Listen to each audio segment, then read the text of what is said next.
Hello दोस्तों, मैं Narayan Maheshwari Soni education में आप सबका स्वागत करता हूं। लास्ट की क्लास में हमने जो है गांधी इरविन पैक्ट के बारे में बात की, गांधी के जो है सविनय अवज्ञा आंदोलन के बारे में बात की। जब हम सविनय अवज्ञा आंदोलन के बारे में बात कर रहे थे तो मैंने आपको बताया कैसे भारत के अन्य स्थानों पर भी सविनय अवज्ञा आंदोलन अलग अलग लोगों के द्वारा चलाया गया। जैसे कि मालाबार तट में हमने बात की कि मालाबार तट पर जो है सविनय अवज्ञा आंदोलन की शुरुआत होती है, ठीक है। ऐसे ही हमने तमिलनाडु में बात की सी राजगोपालाचारी के द्वारा। ऐसे हमने उत्तर पश्चिम सीमांत प्रांत के बारे में बात की। उत्तर पश्चिम सीमांत प्रांत में, जैसे मैं पहले भी बोल चुका हूं आपको कि उत्तर पश्चिम सीमांत प्रांत में जिस व्यक्ति ने गांधी के सविनय अवज्ञा आंदोलन का नेतृत्व किया, तो यदि आपका एग्जाम में क्वेश्चन आए कि उत्तर पश्चिम सीमांत प्रांत से सविनय अवज्ञा आंदोलन का नेतृत्व किसने किया, तो आपका आंसर क्या होगा? आपका आंसर होगा खान अब्दुल गफ्फार खान, जिनको क्या कहा जाता है? सीमांत गांधी कहा जाता है। जी हां मेरे दोस्तों, क्या कहा जाता है? सीमांत गांधी कहा जाता है, ठीक है। उसके बाद में हमने बात की कि गांधी जी को जो है कैसे जो है जेल में डाल दिया गया, ठीक है। जेल में डाल दिया गया तो प्रथम गोलमेज सम्मेलन होता है। प्रथम गोलमेज सम्मेलन में जो है 89 व्यक्ति भाग लेते हैं। उनमें से कांग्रेस ने क्या कह दिया?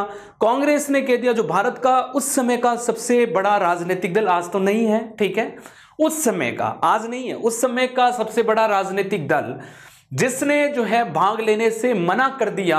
जो भारत के इतनी बड़ी जनता का प्रतिनिधित्व कोई यदि राजनीतिक दल कर रहा हो और उस समय की राजनीति में वो ये कह दे मैं आ नहीं रहा हूं गोलमेज सम्मेलन में, तो वो असफल होना बिल्कुल स्वाभाविक है। तो ये जो है प्रथम गोलमेज सम्मेलन कांग्रेस के भाग नहीं लेने से असफल रहा। जी हां मेरे दोस्तों, तो इरविन, जैसे मैंने आपको कहा 1930 नहीं, सॉरी, जैसे मैं आपको 1926 से लेकर 1931 तक कौन होता है? इरविन भारत का वाइसराय। 30 नहीं, उसको 31 करना। लास्ट की क्लास में मैंने थोड़ा सा गलत बता दिया, आई एम सॉरी उसके लिए। 1926 से लेकर 31 तक इरविन भारत का वाइसराय रहता है। अब ये जो वाइसराय था, इस वाइसराय को जो है ये समझ में आ गई कि बिना गांधी के, बिना भारतीयों को जो है कि सविनय अवज्ञा आंदोलन चल रहा है और ये आंदोलन इतना भयंकर चला, इतना मतलब कि अच्छी तरीके से चला और ब्रिटिश सरकार पर एक दबाव बन गया कि अब भारतीयों को आप अलग नहीं कर सकते हो,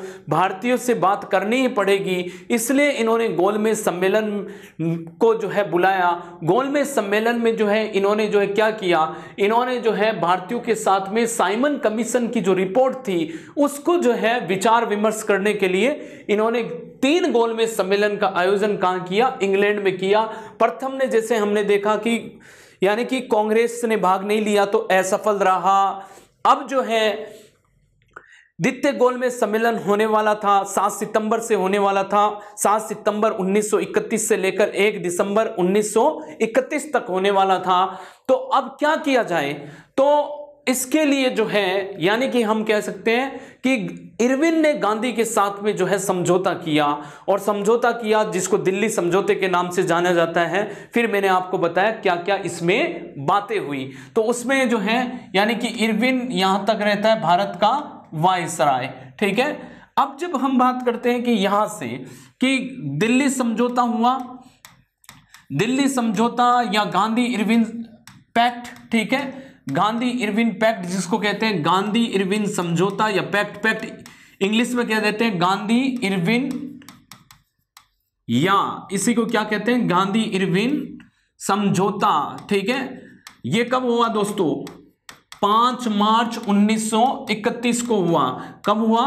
5 मार्च 1931 को हुआ। 5 मार्च 1931 को जब ये हुआ, ठीक है, तो यानी कि इसी साल कांग्रेस का कराची का अधिवेशन था, कराची अधिवेशन। तो कांग्रेस का कराची का अधिवेशन, कांग्रेस का कराची का अधिवेशन, कराची का अधिवेशन। और इस अधिवेशन में क्या हुआ मेरे दोस्तों, इसमें जो है मार्च में ये अधिवेशन होता है कांग्रेस का कराची का अधिवेशन। अध्यक्षता कौन करते हैं? अध्यक्षता इसकी करते हैं सरदार वल्लभ भाई पटेल। कौन करते हैं? सरदार वल्लभ भाई पटेल, सरदार वल्लभ भाई पटेल, ठीक है। ये साहब इनकी क्या करते हैं? अध्यक्षता करते हैं। इसी कांग्रेस का जो कराची का अधिवेशन होता है इसकी अध्यक्षता करते हैं। तो यहां पर जो है क्या प्रस्ताव, यहां पर गांधी इरविन समझौते पर मंजूरी दे दी गई। तो इस पर दो बातें होती है, गांधी इरविन समझौते पर मंजूरी, यहां पर मंजूरी मिलती है, समझौते पर मंजूरी मिलती है दोस्तों। तो गांधी इरविन समझौते पर मंजूरी मिल जाती है। ये जो समझौता हुआ, ठीक है, 5 मार्च 1931 को हुआ। तो कांग्रेस का ये अधिवेशन होता है। इस अधिवेशन में इस समझौते पर क्या दे दी देती है कांग्रेस इस अधिवेशन यानी इस अधिवेशन में इसी समझौते पर मंजूरी दे देती। दूसरा क्या हुआ? दूसरा जो है यानी कि दूसरा ये हुआ, या मौलिक अधिकारों पर प्रस्ताव पारित किया गया। जी हां मेरे दोस्तों, मौलिक अधिकारों पर प्रस्ताव पारित किया गया, प्रस्ताव पारित किया गया। तो आपसे अगर पूछ ले कि कांग्रेस के किस अधिवेशन में मौलिक अधिकारों पर प्रस्ताव पारित किया गया, तो जी हां मेरे दोस्तों, कराची का जो अधिवेशन था 1931 का, इसमें जो है मौलिक अधिकारों, हमारे जो है भारतीयों के लिए क्या मौलिक अधिकार हो, उसके ऊपर जो है प्रस्ताव पारित हुआ। देखो नेहरू रिपोर्ट बिल्कुल अलग है, पर कांग्रेस के किस अधिवेशन में? तो कांग्रेस का तो यही अधिवेशन, वो तो नेहरू रिपोर्ट बनाई गई थी मोतीलाल नेहरू की अध्यक्षता में। बर्केनहेड ने जो बोला कि बर्केनहेड ने कहा कि आप देखें, आप अपना संविधान खुद बनाओ, तो वो तो एक चुनौती के तौर पर जो है इन्होंने एक्सेप्ट किया, ठीक है। चुनौती के तौर पर जो है मोतीलाल नेहरू ने जो है उसको एक्सेप्ट किया, और एक्सेप्ट करके उन्होंने 19 मौलिक अधिकारों की बात की। पर आपसे ये पूछ रहे कांग्रेस के किस अधिवेशन में मौलिक अधिकारों के ऊपर प्रस्ताव पारित हुआ, तो आपको बोलना है कराची का अधिवेशन, ठीक है। कराची का अधिवेशन जो है वो बेसिकली जो है 1931 का जो ये अधिवेशन है, इसी अधिवेशन में जो है मौलिक अधिकारों पर प्रस्ताव पारित हुआ और इरविन समझौते पर मंजूरी प्रदान की गई, ठीक है। अब हम बात करते हैं कि यहां से इस मौलिक अधिकारों का प्रारूप किसने तैयार किया था? ये पंडित जवाहरलाल नेहरू ने किया था। तो मौलिक अधिकारों का प्रारूप किसने तैयार किया? मौलिक अधिकार का प्रारूप, अधिकार का प्रारूप किसने तैयार किया? तो पंडित जवाहरलाल नेहरू ने किया था। जी हां मेरे दोस्तों, पंडित जवाहरलाल नेहरू ने इसने प्रारूप तैयार किया। तो मौलिक अधिकार का प्रारूप तैयार जो किया था वो किसने किया था? प्रारूप तैयार किया था पंडित जवाहरलाल नेहरू ने।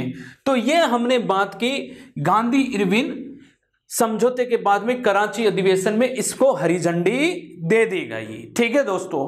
अब जो है द्वितीय गोलमेज सम्मेलन होना ही होना है। तो यहां तक हमने बात की। तो एक बार मैं आपको बता देता हूं कि यहां ये गांधी इरविन समझौता हुआ, कांग्रेस का अधिवेशन हुआ, अध्यक्षता सरदार वल्लभ भाई पटेल ने की। क्यों फेमस है? इसमें 2 प्रस्ताव पारित किए। एक तो ऊपर जो आपने गांधी और इरविन का जो समझौता हुआ आपस में, उसको मंजूरी दे दी कांग्रेस ने। दूसरा यहां पर मौलिक अधिकारों पर क्या हुआ? प्रस्ताव पारित किया गया। जी हां मेरे दोस्तों, अब मौलिक अधिकारों का प्रारूप किसने तैयार किया? ठीक है, तो प्रारूप तैयार किया पंडित जवाहरलाल नेहरू ने किया। किसने किया? पंडित जवाहरलाल नेहरू ने किया, ठीक है। अब हम बात करते हैं यहां से द्वितीय गोलमेज सम्मेलन की, क्योंकि गांधी ने हां कर दी कि मैं द्वितीय गोलमेज सम्मेलन में आऊंगा, ठीक है। तो द्वितीय गोलमेज सम्मेलन,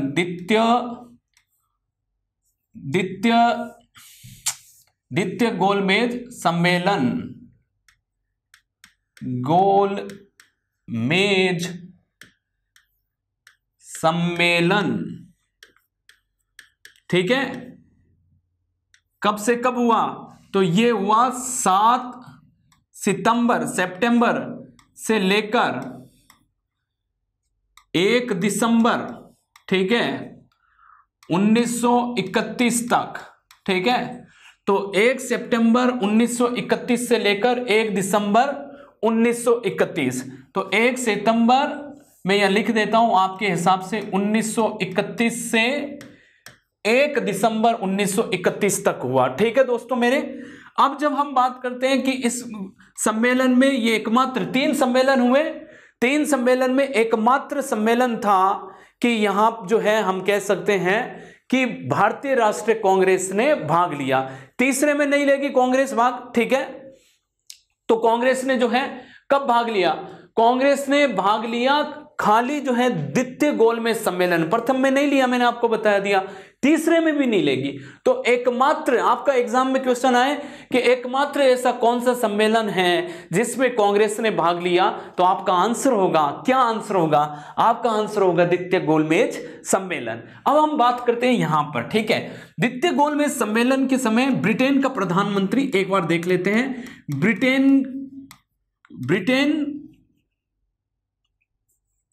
ब्रिटेन का प्रधानमंत्री जी हां मेरे दोस्तों, रेमजे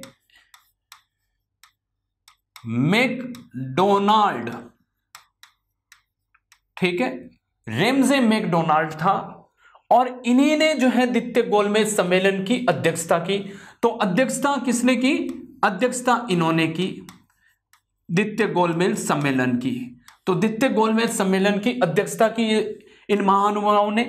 अब दूसरी बात यह है कि ब्रिटेन के प्रधानमंत्री थे रेमजे मैकडोनाल्ड, इन्होंने द्वितीय गोलमेज सम्मेलन की अध्यक्षता की। उद्घाटन किसने किया? तो द्वितीय गोलमेज सम्मेलन का उद्घाटन जो किया, गोलमेज सम्मेलन का उद्घाटन, मैं इतना ही लिख देता हूं, उद्घाटन। ठीक है, तो उद्घाटन जो है, उद्घाटन किया दोस्तों, मेरे दोस्तों, उद्घाटन किया जॉर्ज पंचम। तो जॉर्ज पंचम, ठीक है, जॉर्ज पंचम यहां के राजा थे जिनको जॉर्ज पंचम बोलते हैं। तो जॉर्ज पंचम या जॉर्ज पंचम, इंग्लिश में जॉर्ज पंचम, हिंदी में इसको जॉर्ज पंचम। ठीक है, और इसको ऐसे भी लिख सकते हो कि आप इसको सीधा भी लिख सकते हो, जॉर्ज पंचम ने उद्घाटन किया। ठीक है, अब हम बात करते हैं कि यहां पर जो है द्वितीय गोलमेज सम्मेलन के समय जो भारत का जो सचिव था, ठीक है, देखो 1931 में अप्रैल में, मार्च में जो है कौन चला जाता है? इरविन चला जाता है। 26 से लेकर 31 तक इरविन रहता है, 31 में इरविन चला जाता है। भारत सचिव यहां पर कौन होते हैं? भारत सचिव होते हैं, ठीक है,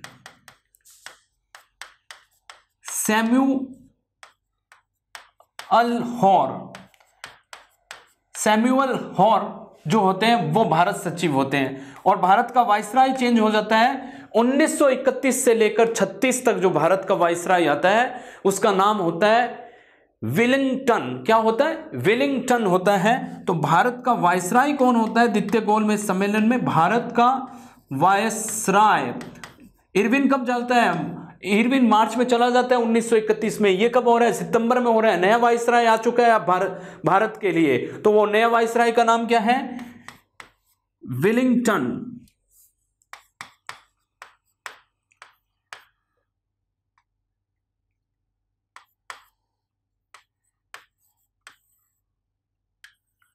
और कई जगह इसको या ऐसे लिखा जाता है विलिंगटन। ठीक है,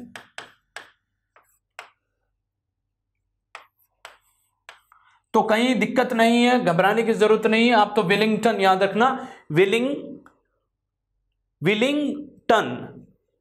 तो विलिंगटन जो है वो भारत के क्या होते हैं? वाइसराय। ठीक है, ये क्या होते हैं? भारत का वाइसराय होता है। जी हां मेरे दोस्तों, अब जो है द्वितीय गोलमेज सम्मेलन के बारे में मैं बात कर रहा हूं। द्वितीय गोलमेज सम्मेलन में जो है उद्घाटन किसने किया? जॉर्ज पंचम ने। अध्यक्षता किसने की? हमने बात कर ली, अध्यक्षता की थी रेमजे मैकडोनाल्ड ने। अब हम बात करते हैं कि भारतीय राष्ट्रीय कांग्रेस का प्रतिनिधित्व किसने किया? तो भारतीय राष्ट्रीय कांग्रेस का प्रतिनिधित्व, भारतीय राष्ट्रीय कांग्रेस का प्रतिनिधित्व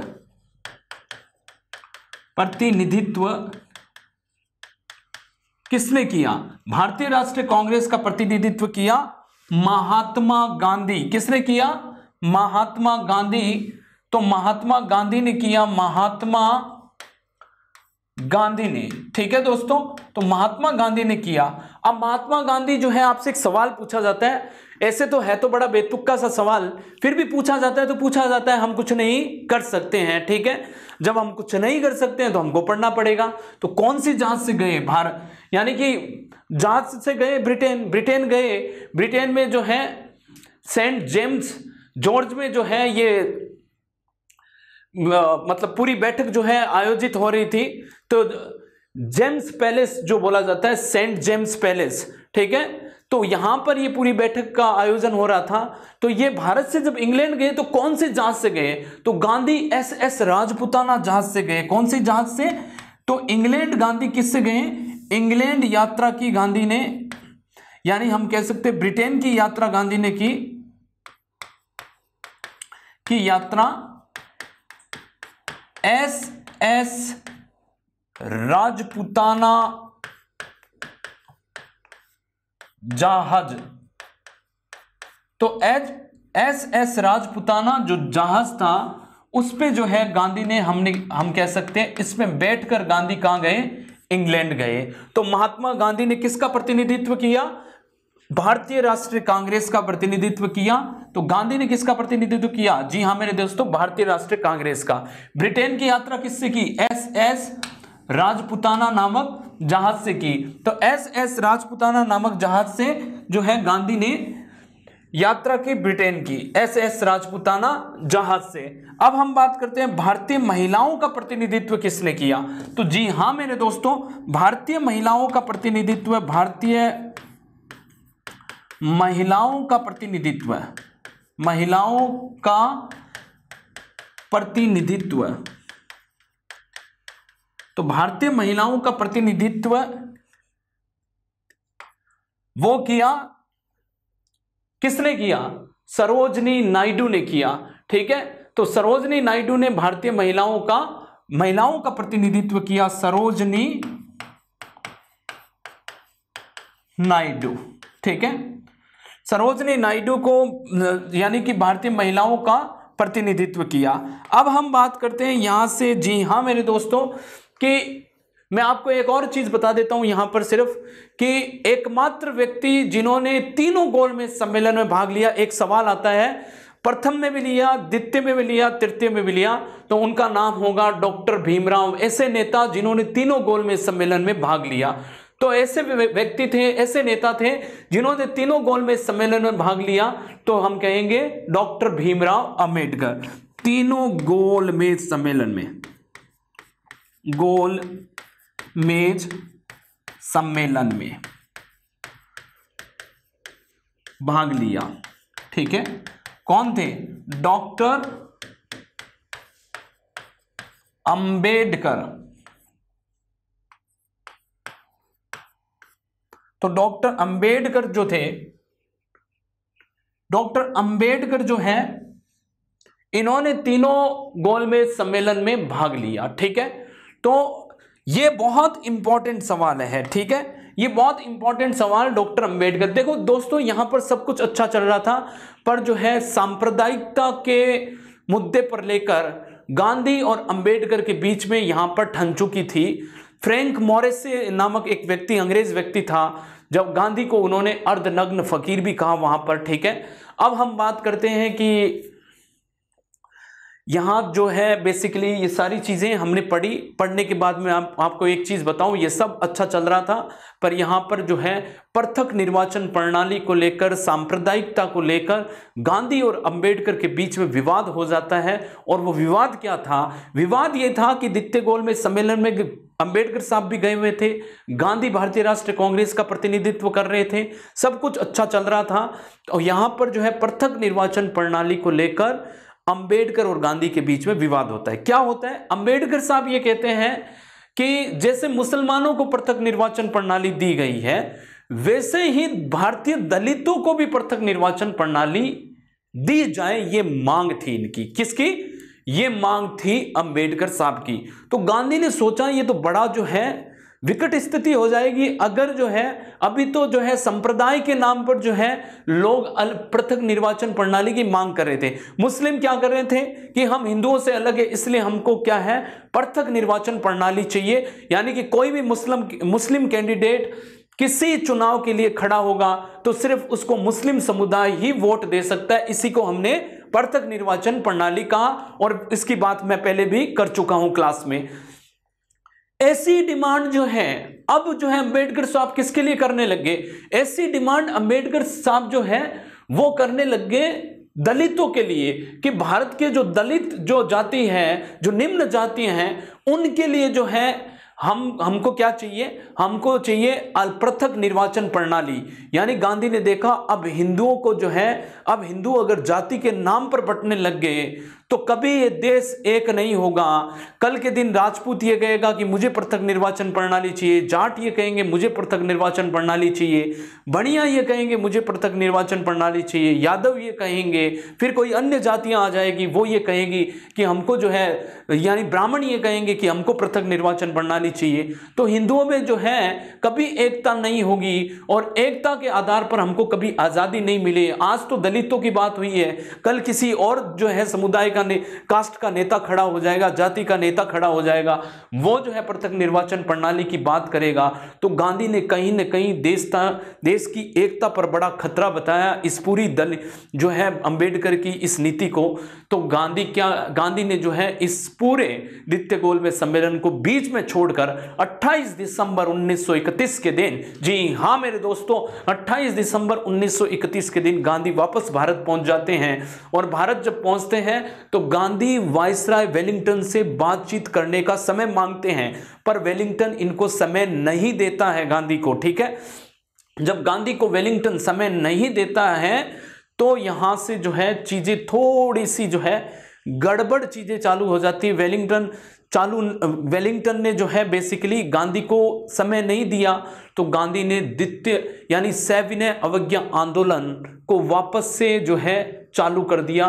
तो हम कह सकते हैं यानी कि सविनय अवज्ञा आंदोलन दूसरी बार चालू होता है 1932 से।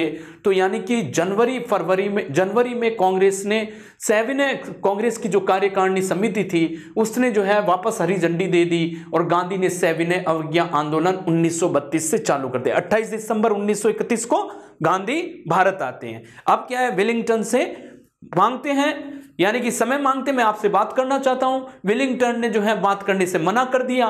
तो कांग्रेस की कार्यकारिणी समिति जनवरी 1932, ठीक है, अब समय क्या आ गया, दिसंबर से क्या आ गए 31 से हम आ गए 32 में। तो जनवरी 1932 में गांधी को सविनय अवज्ञा आंदोलन करने की जो है अनुमति दे दी गई कांग्रेस के द्वारा। और गांधी जैसे ही सविनय अवज्ञा आंदोलन चालू करते उससे पहले गांधी, मोतीलाल नेहरू, खान अब्दुल गफ्फार खान, ठीक है, जवाहरलाल नेहरू, खान अब्दुल गफ्फार खान, इन सबको गिरफ्तार कर लिया जाता है। जी हां मेरे दोस्तों, इनको क्या कर लिया जाता है, इनको जो है गिरफ्तार कर लिया जाता है। तो इनको गिरफ्तार करके और जेलों में भर दिया जाता है, जेलों में रख दिया जाता है और गांधी को पुणे की यरवदा जेल में रखा जाता है। तो गांधी को कौन सी जेल में रखा जाता है, पुणे की यरवदा जेल में रखा जाता है। एक बार मैं आपको फिर से बता दूं कि क्या द्वितीय गोलमेज सम्मेलन में क्या क्या हमने पढ़ा। तो द्वितीय गोलमेज सम्मेलन हुआ, बैकग्राउंड हमने समझा, 7 सितंबर 1931 से लेकर 1 दिसंबर 1931 तक हुआ। ब्रिटेन का प्रधानमंत्री कौन था, ब्रिटेन का प्रधानमंत्री रेमजे मैकडोनाल्ड था। इन्होंने ही इस सम्मेलन की क्या की, अध्यक्षता की। तो इस सम्मेलन की इन्होंने अध्यक्षता की। ठीक है दोस्तों, उद्घाटन किसने किया, उद्घाटन किया जॉर्ज पंचम ने किया। तो जॉर्ज पंचम ने इनका क्या किया, इस सम्मेलन का उद्घाटन किया। जॉर्ज पंचम कौन था, ब्रिटेन का क्या था, महाराजा था। तो ब्रिटेन का महाराजा था, ब्रिटेन का महाराजा, ब्रिटेन के महाराजा या ब्रिटेन के राजा थे ये। ठीक है, जॉर्ज पंचम, इनके द्वारा उद्घाटन किया गया। भारत सचिव इस समय कौन थे, सैमुअल हॉर जो है भारत सचिव थे। भारत के वायसराय क्या थे, वेलिंगटन, या कई किताबों में इनको क्या लिखता है, वेलिंगटन बोला जाता है। तो कोई दिक्कत की बात नहीं, वेलिंगटन ध्यान रखो। ठीक है, अब भारतीय राष्ट्रीय कांग्रेस का प्रतिनिधित्व किसने किया? तो जी हां मेरे दोस्तों, द्वितीय गोलमेज सम्मेलन में आपसे अगर सवाल पूछ लिया जाए कि द्वितीय गोलमेज सम्मेलन में भारतीय राष्ट्रीय कांग्रेस का प्रतिनिधित्व किसने किया, तो महात्मा गांधी ने किया। ब्रिटेन की यात्रा एस राजपुताना जहाज से की। जैसे मैंने बताया, भारतीय महिलाओं का प्रतिनिधित्व किसने किया? सरोजिनी नायडू ने किया भारतीय महिलाओं का प्रतिनिधित्व। और तीनों गोलमेज सम्मेलन में भाग किसने लिया? तो हम कह सकते हैं 1 2 3 गोलमेज सम्मेलन, 2 की बात कर चुका हूं, तीसरा गोलमेज सम्मेलन 1932 में होगा। वो इतना विशेष कोई जो है इंपॉर्टेंट हमारे एग्जाम के लिए नहीं है। तो तृतीय गोलमेज सम्मेलन हुआ, वो तीनों गोलमेज सम्मेलन में जो है भाग कौन लेते हैं? डॉक्टर अंबेडकर साहब। ये सवाल पूछा जाता है, बहुत बार मैंने देखा है कि ऐसा व्यक्ति जिन्होंने तीनों गोलमेज सम्मेलन में भाग लिया, आपका ऑप्शन क्या आएगा? हमेशा डॉक्टर बी आर अंबेडकर आएगा। तो आप आंसर क्या लगाओगे? Doctor B R Ambedkar. तो डॉक्टर बी आर अंबेडकर जो साहब थे, उन्होंने तीनों गोलमेज सम्मेलन में भाग लिया। ठीक है दोस्तों, अब हम बात करते हैं आगे की तरफ। आगे जैसे मैंने आपको बताया कि द्वितीय सविनय अवज्ञा आंदोलन चालू किया गया, पर चालू होने से पहले 1932 में गांधी और उनको जो है गिरफ्तार कर लिया गया। गांधी जी को जेल में डाल दिया गया। जब जेल में डाल दिया गया, ये माहौल चल रहा था सारा हमारा, ठीक है, इस तरह का माहौल चल रहा था। गांधी सविनय अवज्ञा आंदोलन से जैसे ही शुरू हुआ, गांधी को जेल में डाल दिया गया। इधर से जो है ब्रिटेन से सांप्रदायिक पंचाट की घोषणा होती है 1932 में। तो सांप्रदायिक पंचाट की घोषणा होती है 1932 में। जी हां मेरे दोस्तों, 1932 में सांप्रदायिक पंचाट की घोषणा होती है। सांप्रदायिक पंचाट का मतलब क्या है? सांप्रदायिक पंचाट का मतलब है कि ब्रिटेन का प्रधानमंत्री, हाउस ऑफ कॉमन्स, देखो ब्रिटेन में क्या है, ब्रिटेन की संसद है, ठीक है, ब्रिटेन की संसद, और इस संसद में 2 हाउस है, 2 सदन है, ठीक है। जैसे अपने संसद में 2 सदन है, राज्यसभा, लोकसभा, ठीक है। ऐसे ही ब्रिटेन की संसद में 2 सदन है। एक होता है ब्रिटेन की संसद है, ठीक है दोस्तों, यानी कि जो अपर हाउस है या जिसको हम उच्च सदन कहते हैं, तो उच्च सदन का नाम क्या होता है ब्रिटेन में? हाउस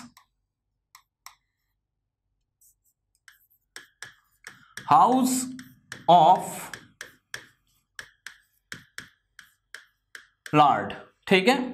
और एक होता है हाउस, जो निम्न सदन होता है वो होता है हाउस ऑफ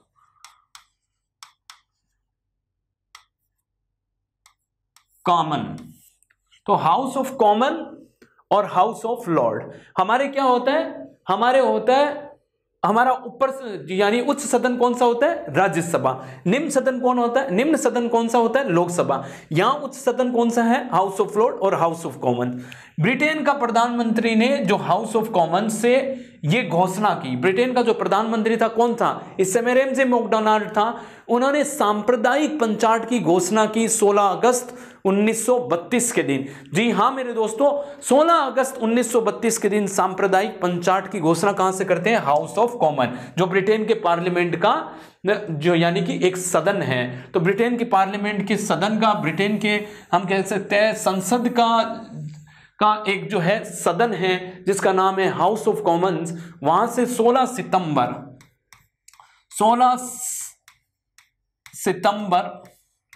1932 के दिन, ठीक है, 16 सितंबर 1932 के दिन ब्रिटेन के प्रधानमंत्री ने यानी हाउस ऑफ कॉमन से क्या की? एक घोषणा की। और घोषणा किसके बारे में थी? घोषणा थी 16 सितंबर 1932 के दिन सांप्रदायिक पंचाट की घोषणा। सांप्रदायिक पंचाट की घोषणा ब्रिटेन के प्रधानमंत्री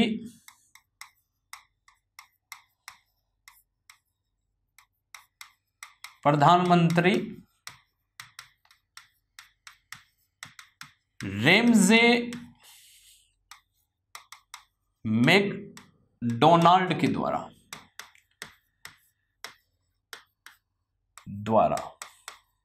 ठीक है, हाउस ऑफ कॉमन से की। कहां से की? हाउस ऑफ कॉमन से की। तो सांप्रदायिक पंचायत की घोषणा की, ठीक है, और कब की? 16 सितंबर 16 अगस्त, I am sorry, extremely sorry, 16 अगस्त 1932 के दिन की। जब 16 अगस्त 1932 के दिन की ये घोषणा, तो क्या हुआ दोस्तों? सांप्रदायिक पंचायत का मतलब है ये भारत के जो विभिन्न जो है हम कह सकते हैं कि जो संप्रदाय थे, विभिन्न जो जातियां थी, उनके लिए क्या था? उनके लिए पृथक निर्वाचन प्रणाली से संबंधित घोषणा थी। ठीक है, तो यानी ये भारतीय दलितों के लिए पृथक निर्वाचन प्रणाली से संबंधित घोषणा थी। इसका मतलब यह था कि अब भारत के दलित जो हैं वो दलित कोई खड़ा होगा किसी चुनाव में तो सिर्फ दलित ही वोट दे सकता है, हिंदुओं की अन्य जातियां कोई वोट नहीं दे सकती है। दलित को सिर्फ कौन वोट दे सकता है? दलित ही वोट दे सकता है। जी हां मेरे दोस्तों, तो सांप्रदायिक पंचायत की घोषणा ब्रिटेन के प्रधानमंत्री, और क्या थी ये घोषणा? ये क्या थी? तो क्या था ये, यानी कि घोषणा क्या थी? तो हम लिखेंगे घोषणा क्या थी। तो घोषणा में आपको एक एक चीज बता रहा हूं। घोषणा क्या थी? घोषणा थी कि ये दलित वर्गों के लिए पृथक निर्वाचन प्रणाली या पद्धति से संबंधित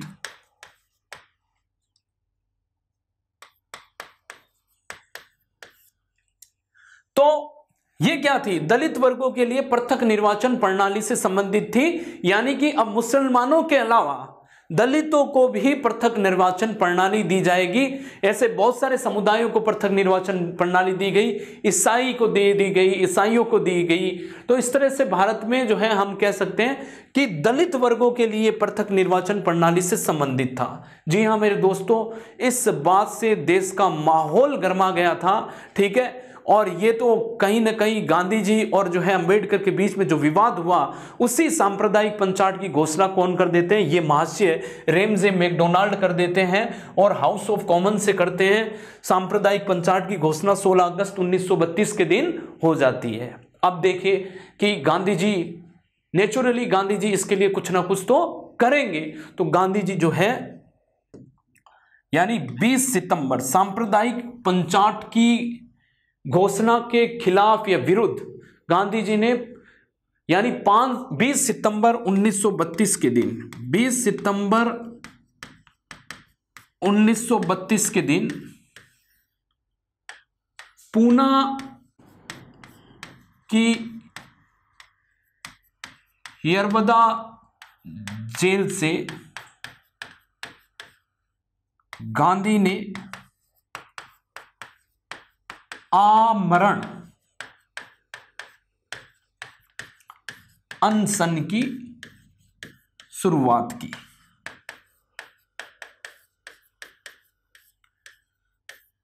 ठीक है, तो पूना की यरवदा जेल से, ठीक है, गांधी ने आमरण अनशन की शुरुआत करते हैं गांधी जी कि जब तक मैं जिंदा रहूंगा तब तक मैं जो है कुछ भी नहीं खाऊंगा, कुछ भी नहीं पीऊंगा। इस तरह से गांधी ने किसके विरोध में की? ये सांप्रदायिक पंचायत के विरोध में। आमरण अनशन की शुरुआत क्यों हुई? गांधी ने जो ये शुरुआत की थी, आमरण अनशन की शुरुआत गांधी ने सांप्रदायिक पंचायत के विरोध में। अब जो है डॉक्टर राजेंद्र प्रसाद, मदन मोहन मालवीय, इनकी जो है हम कह सकते हैं कि अब गांधी और अंबेडकर के बीच में कुछ भी नहीं बैठ रहा था, क्योंकि अंबेडकर ही अब इस चीज को रोक सकते थे। ठीक है, कि गांधी की अब हालत खराब हो रही थी, गांधी जी ने कुछ खाया नहीं था, तो गांधी की स्थिति जो है धीरे धीरे बद से बदतर हो रही थी। अंबेडकर पर हिंदू कम्युनिटी का जो है प्रेशर था, इवन वर्ल्ड कम्युनिटी का प्रेशर था। तो डॉक्टर राजेंद्र प्रसाद के, मदन मोहन मालवीय के, इनके जो है बीच बचाव से डॉक्टर अंबेडकर और किसके बीच में? गांधी के बीच में हम कह सकते हैं कि एक समझौता होता है। 24 सितंबर, जो किताबें 26 सितंबर लिख रही है वो गलत है। 24 सितंबर मानना है, नई डेट अब है 24 सितंबर। 24 सितंबर 1932 के दिन गांधी और जो है अंबेडकर के बीच में समझौता होता है और उसी को हम पूना समझौता कहते हैं। तो पूना समझौता क्या होता है? पूना समझौता, क्योंकि पुणे के यरवदा जेल में हुआ पूना समझौता, ठीक है। और पूना समझौता कब हुआ? 24 सितंबर 1932 के दिन, 24 सितंबर 1932 के दिन। तो 24 सितंबर 1932 के दिन पूना समझौता होता है। किन किन के बीच में समझौता होता है? गांधी तथा अंबेडकर के बीच में,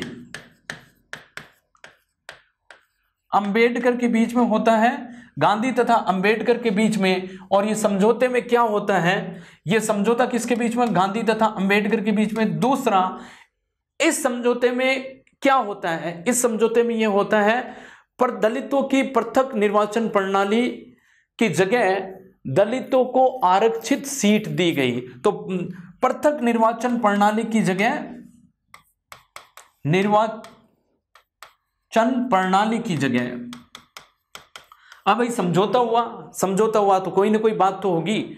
तो इन्होंने गांधी और अंबेडकर के बीच में बात हुई कि गांधी जी ने कहा देखिए ऐसा है, हम पृथक निर्वाचन प्रणाली तो नहीं देंगे, हमारे दलित भाइयों को हम आरक्षित सीट दे देंगे, है ना, चाहे वो प्रांतीय विधानमंडल में हो चाहे केंद्र विधानमंडल में हो, हम आपको सीट दे देंगे, ठीक है। तो पृथक निर्वाचन प्रणाली की जगह सीटें आरक्षण का प्रावधान किया गया, आरक्षण का प्रावधान किया गया। यह हुआ समझौता कि हम पृथक निर्वाचन प्रणाली नहीं देंगे, पृथक निर्वाचन की जगह हम सीटों को आरक्षित कर देंगे। तो कितनी सीटें?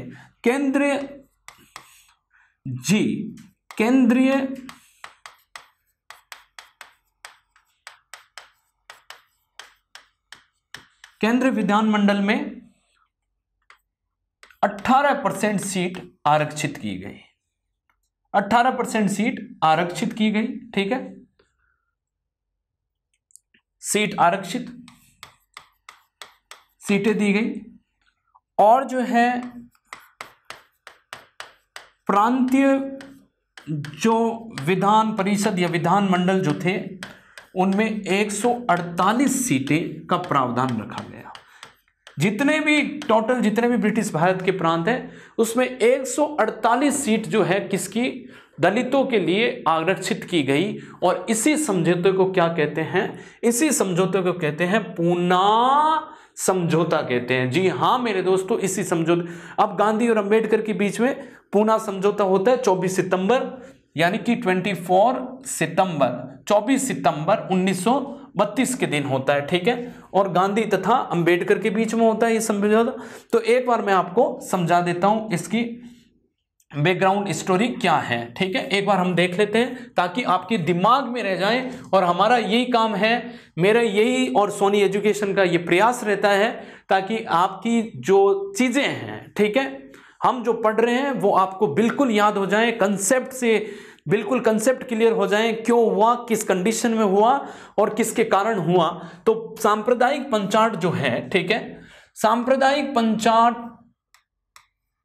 ठीक है, ये पंचाट 1932 में किसके द्वारा? 16 अगस्त 1932 के द्वारा सांप्रदायिक पंचाट की घोषणा की गई। हाँ दोस्तों, किसके द्वारा? ब्रिटेन के प्रधानमंत्री, कहां से? हाउस ऑफ कॉमन से की गई और रेमजे मैकडोनाल्ड के द्वारा की गई, ये ब्रिटेन के प्रधानमंत्री से। अब ये घोषणा क्या थी? हम सांप्रदायिक पंचाट कह रहे हैं पर था क्या?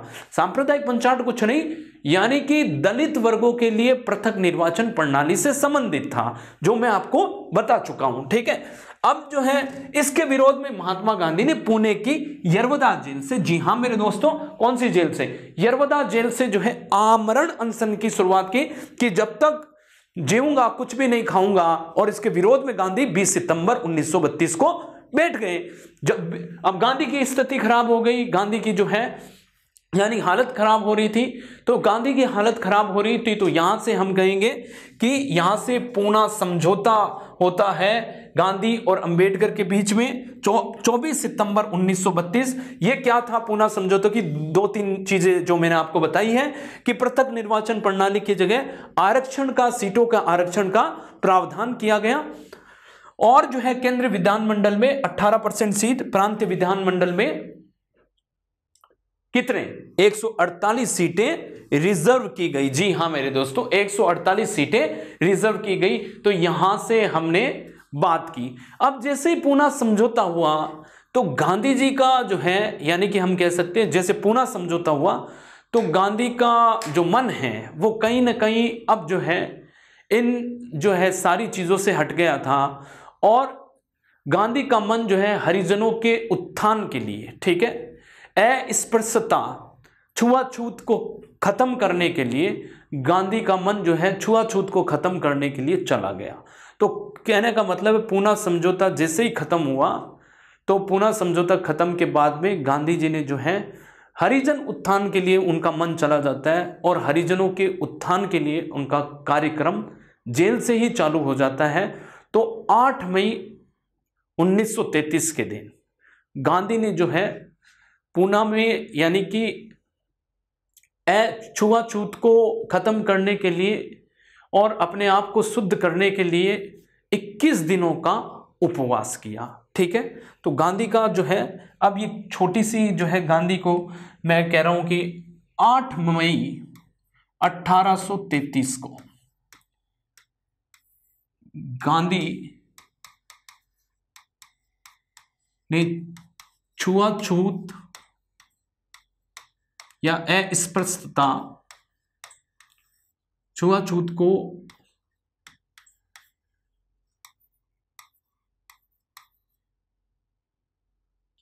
को खत्म करने तथा आत्मशुद्धि के लिए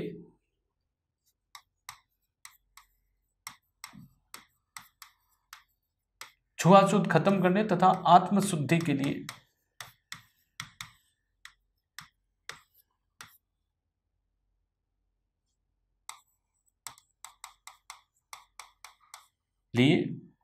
21 दिनों का उपवास किया।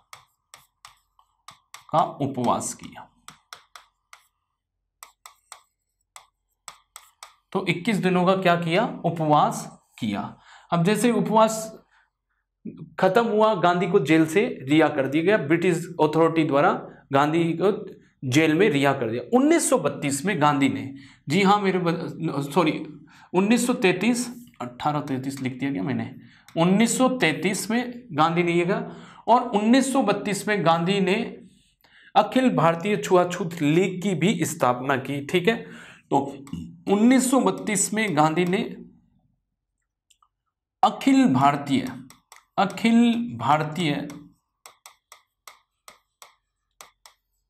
छुआछूत लीग की स्थापना की।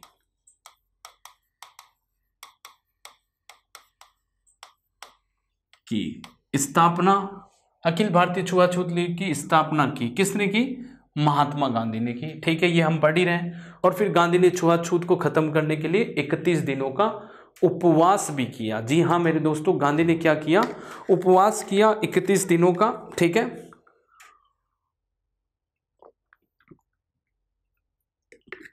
तो ये यहां तक हमने पढ़ा आज। बाकी की क्लास में जो है हम कहेंगे अक्टूबर 1934 से गांधी ने राजनीतिक, यानी कि हम कह सकते हैं कि एक्टिव राजनीति, सक्रिय राजनीति से एक बार जो है गांधी ने दूरियां बना ली। तो अक्टूबर 1934 में सक्रिय राजनीति से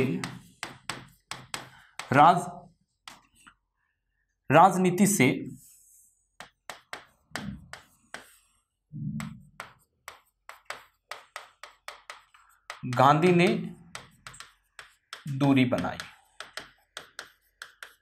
तो सक्रिय राजनीति से गांधी ने क्या किया? दूरी बनाई, और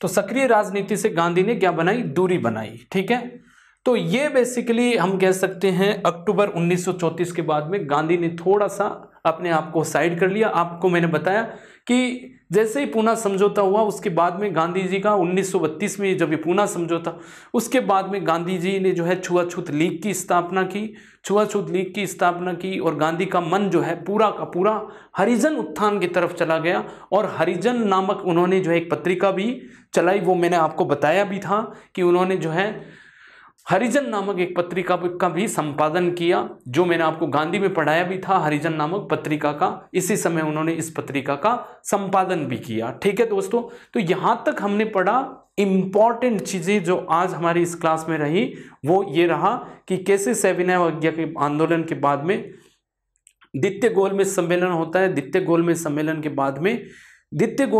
के बाद में गांधी ने वापस 1932 में, जनवरी 1932 में सविनय अवज्ञा आंदोलन की शुरुआत की।